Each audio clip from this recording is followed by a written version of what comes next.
शारदीय नवरात्रि में कौन सी साधना करनी चाहिए? नवरात्रि का पर्व साधना और भक्ति का पर्व है। 15 अक्टूबर 2023 से शारदीय नवरात्रि का महापर्व प्रारंभ होने वाला है। कई लोग इस दौरान पूजा करते हैं तो कुछ लोग विशेष उद्देश्य की पूर्ति हेतु साधना करते हैं, परंतु भक्ति का मार्ग सर्वोत्तम बताया गया है। उसमें भी नाम जप करना और भी उत्तम है। फिर भी आप साधना करना चाहते हैं तो जानिए कि नवरात्रि में कौन सी साधना करना चाहिए। 4 नवरात्रियां, वर्ष में 4 नवरात्रियां अर्थात 36 रात्रियां होती हैं। इसमें से चैत्र एवं अश्विन माह की नवरात्रियां गृहस्थों की साधना के लिए और आषाढ़ एवं पौष की नवरात्रियां साधुओं द्वारा की जा रही गुप्त साधना के लिए होती है। 2 तरह की साधनाएं। वैसे तो नवरात्रि में कई तरह की साधनाएं होती हैं, लेकिन 2 तरह की साधनाएं प्रमुख होती है। दक्षिण मार्गी साधना। चैत्र और शारदीय नवरात्रि में दक्षिण मार्गी साधना करते हैं। इसमें व्रत रखकर पूजा, हवन, नाम या मंत्र जप के साथ ही पाठ किया जाता है। यदि आप नवरात्रि में किसी भी प्रकार की साधना कर रहे हैं तो पहले आपको साध्य देवी का चयन करना होगा। देवियों में अंबिका, सती, पार्वती, उमा, माता दुर्गा या दुर्गा के 9 रूपों में से किसी एक रूप की साधना कर सकते हैं। नवदुर्गा साधना। माता दुर्गा की यह सात्विक साधना होती है जिसे नवरात्रि में किया जाता है।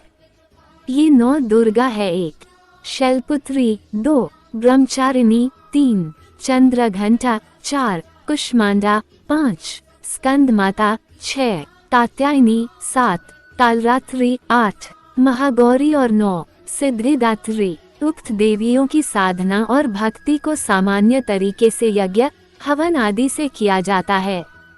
साधारण साधना। नवदुर्गा में गृहस्थ मनुष्य को साधारण साधना ही करना चाहिए। इस दौरान उसे घट स्थापना करके माता की ज्योत जलाकर चंडी पाठ, देवी महात्म्य पारायण या दुर्गा सप्तशती का पाठ करना चाहिए। इन 9 दिनों के दौरान माता के मंत्र का जाप करते हुए व्यक्ति को उपवास और संयम में रहना चाहिए। सप्तमी, अष्टमी और नवमी के दिन कन्या पूजन करके उन्हें अच्छे से भोजन ग्रहण कराना चाहिए। अंतिम दिन विधिवत रूप से साधना और पूजा का समापन करके हवन करना चाहिए। साधना में सावधानी। यदि आपने 9 दिनों तक साधना का संकल्प ले लिया है तो उसे बीच में तोड़ा नहीं जा सकता। मन और विचार से पवित्रता बनाकर रखें। छल, कपट, प्रपंच और अपशब्दों का प्रयोग ना करें।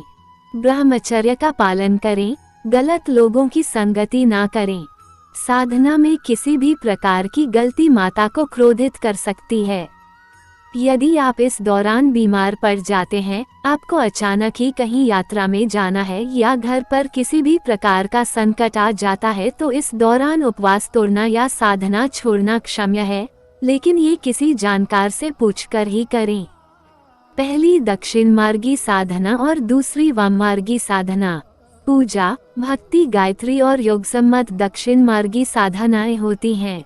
शैव, नाथ और शक्त संप्रदाय में वाम मार्गी अर्थात तांत्रिक साधनाओं का उल्लेख मिलता है। किसी भी प्रकार की साधना करने के लिए सही ज्ञान और गुरु का होना जरूरी होता है। उपरोक्त साधना को देवी और इससे अलग प्रकार की साधना को आसुरी साधना कहते हैं। इस तरह परा और अपरा नाम से 2 तरह की साधनाएं होती हैं। वाम मार्गी साधना। गुप्त नवरात्रियों में वाम मार्गी साधना करते हैं।